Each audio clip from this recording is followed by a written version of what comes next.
পিপাসা লাগবে না। উম্মতেরা পাগলের মতো দৌড় দিবে। পথিমধ্যে ফেরেশতা বেশিরভাগ উম্মতকে বাধা দেবে, তুই যাইতে পারবি না, ধমক দিয়ে বলবে যাইতে পারবি না। ওই বাধা প্রাপ্তরা ডাক দেবে, ওগো আল্লাহর রাসূল দেখেন ফেরেশতারা আমাদের আসতে দেয় না, বাধা দিয়ে দিয়েছে। আমার রাসূল বলবেন, ও ফেরেশতা বাধা কেন দিলা? ফেরেশতারা বলবেন, ওগো আল্লাহর রাসূল তাকায় দেখেন আপনার উম্মত গুলোর দিকে। দুনিয়ায় কত ওয়াজ মাহফিল হইছে, কত তাবলীগের খেদমত, পীরদের খেদমত, কত বুঝান বুঝাইল, জুমায় খতিব সাহেবরা কত বুঝান বুঝাইলে, কিন্তু কাজ হয় নাই। সব জানছে, সব বুঝছে।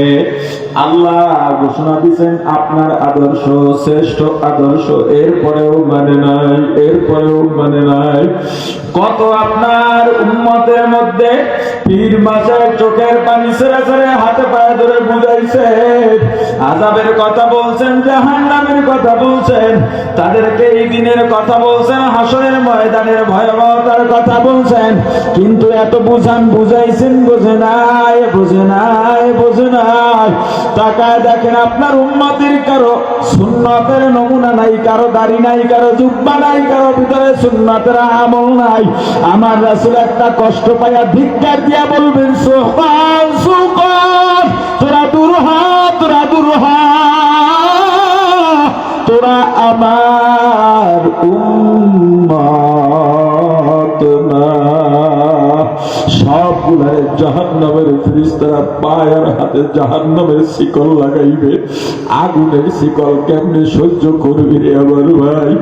টানতে টানতে হাসরাইয়া হাসরাইয়া জাহান্নামে নিয়ে যাবে। আল্লাহ বলবেন, এ ফেরেশতারা যত শাস্তি আছে ওদেরকে শাস্তি দেয়। আমি আল্লাহ নিয়ামত তো কমবি নাই, এত নিয়ামত দিছি রে বান্দা।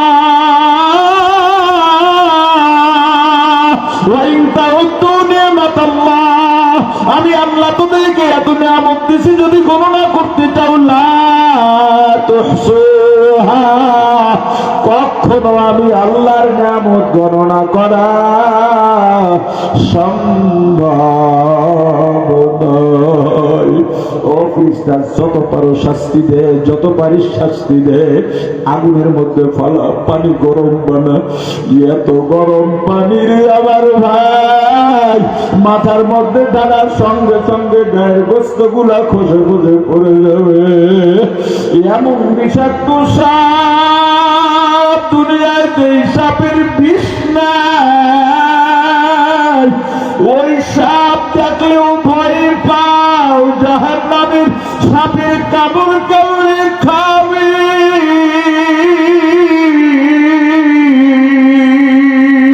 ওই জাহান্নামের আগুনে কেমনে জ্বলবি?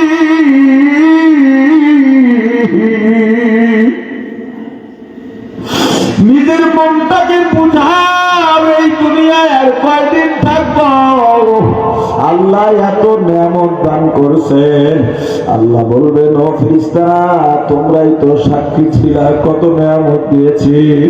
বাড়িতে মেহমান আসলে ওই বাচ্চাওয়ালা মুরগিটাই জব দিয়ে দিত, বাচ্চাগুলো মাকে খুঁজতো, টেউ টেউ করতো, পাইতো না। আমি আল্লাহ বলছি, বান্দা খাবি তো খা, তবে আমি আল্লাহর নিয়ামতের শুকরিয়া আদায় কর, আমার রাসূলের আদর্শ মেনে চল। ওই যে বাড়িতে গরু আছে, গরু দিয়া হাল চাষ করে ধান উঠাও, ধান দিয়া কোরমা পোলাও বিরিয়ানি খাও। গরুরে ভাত দাও না, হাল চাষ করতে করতে জোয়ারের ঘষায় ঘষায় গরুর কাঁধে ঘা হয়ে গেছে। তুমি তো খাট পালনে আরামে ঘুমাও, শীত হলে ল্যাপটুসুক জাজিম কম্বল দিয়া ঘুমাও। গরুটাকে রাখছো গোয়াল ঘরে, বেড়াও নাই, মশারিও নাই, মশায় কামড়ায় আর সারা রাত গরুটা লেজ পিটায় আর ঘুমায়।